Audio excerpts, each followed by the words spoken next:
Ciao ragazzi e benvenuti in questo nuovo video.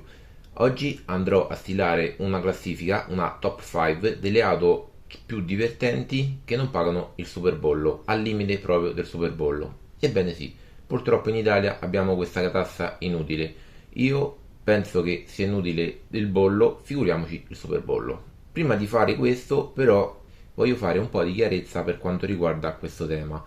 Vedo molti commenti online in cui la gente dice che il bollo viene pagato per mantenere le strade, ma ragazzi non è così, questa è la favoletta che ci raccontavano tanti anni fa. Poi se ne sono resi conto che era una cosa talmente stupida e talmente che non stava né in cielo né in terra, e hanno trasformato questa tassa in tassa di possesso. Ebbene sì, noi paghiamo il bollo perché ho la macchina che ho comprato con i miei soldi, no con i soldi che mi ha dato qualcun altro. Purtroppo siamo in Italia e di tasse inutili ce ne sono abbastanza. Il superbollo, ancora peggio, è stato introdotto tempo fa per tassare le auto che superano i 185 kWh di potenza. Voi la conoscete la storia del superbollo e chi ha deciso di mettere questa inutile tassa? Andiamo a vedere.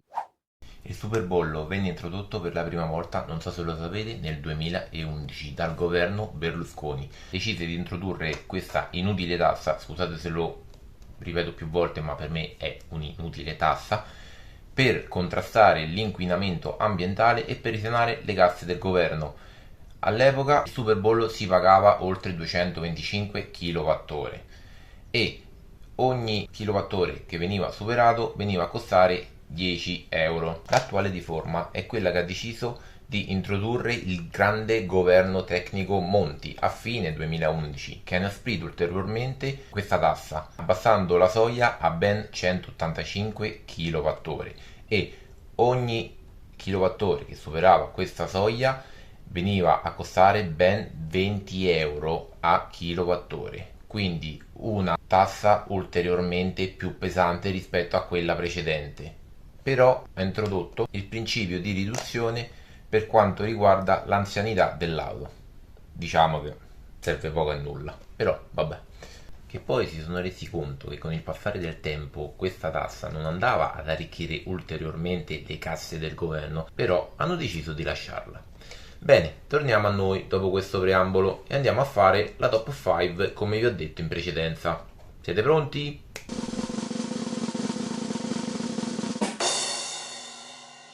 Prima auto, andiamo in casa Ford. Qui possiamo scegliere tra la Ford Focus ST MK2,5 oppure la 3 che rientra sempre nel budget.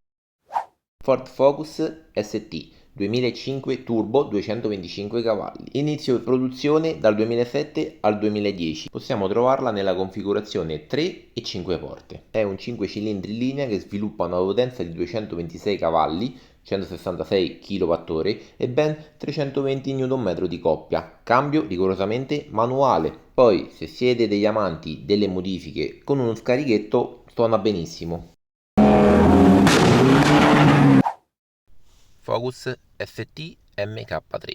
Qui abbandona il motore 5 cilindri in linea per passare a un 2000 Turbo EcoBoost da 250 cavalli. Anno di produzione dal 2014 al 2018. Possiamo trovarla solamente nella configurazione 5 porte e per chi ha una famiglia un po' più numerosa a station wagon. 184 kWh, 250 cavalli, 360 Nm di coppia. Anche qui è presente solamente il cambio manuale. Quindi sta a voi scegliere la versione che preferite di più, in base all'estetica o alla motorizzazione. Seconda auto BMW 428i. Questo fantastico motore lo possiamo trovare pure con la sigla 328i per quanto riguarda la berlina e la station wagon. Chiaramente la coupé magari ha un'anima un po' più sportiveggiante. La coupé è stata in produzione dal 2013 al 2015. Parliamo di un motore 2004 cilindri in linea, turbo benzina, che sviluppa ben 245 cavalli, 180 kWh e una coppia pari a 350 Nm. La possiamo trovare con la trazione posteriore che con la trazione 4 ruote motrici, con la sigla XI, disponibile con un cambio manuale 6 marce oppure con un automatico Steptronic a 8 rapporti. Terza auto della lista, andiamo in Italia, Alfa Romeo Giulietta quadrifoglio verde. Monta un 1750 turbo da ben 240 cavalli. Anno di produzione dal 2014 fino al 2020, quando è stata dismessa l'intera gamma Giulietta. 177 kWh, quindi siamo completamente nel limite consentito. 340 Nm di coppia. Trazione anteriore la possiamo trovare sia con il cambio automatico sia con il cambio manuale. Quarta auto, Mercedes classe A 250 Super Sport, prodotta dal 2015 al 2018. Monta un 4 cilindri in linea, turbo benzina, da 218 cavalli e 160 kWh.